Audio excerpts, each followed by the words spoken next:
Podnela sam ostavku i smatram da je to moralni čin kako bi dalje sprečila špekulacije oko kvaliteta vode i provlačenja vodovoda kroz medije, čime se nesumnjivo u delu javnosti ruši ugled ovog preduzeća.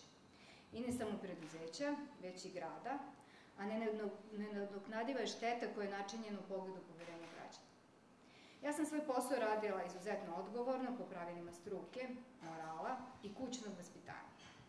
I ne vidim moju krivicu u pogledu grešaka oko proceduralnih koraka, kao i mojih aktivnosti stručnog angažovanja svih stručnjaka iz raznoraznih grana i oblasti u kojoj mi delujemo.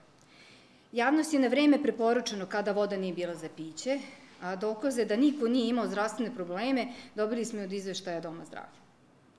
Odazvaću se svakom sudskom pozivu radi utvrđivanja činjenice i odgovornosti, kao što sam i do sada činila.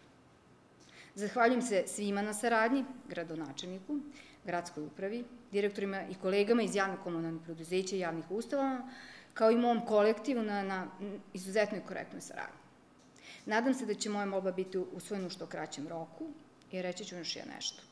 Voda i politika nikada ne daju dobru hemijsku reakciju.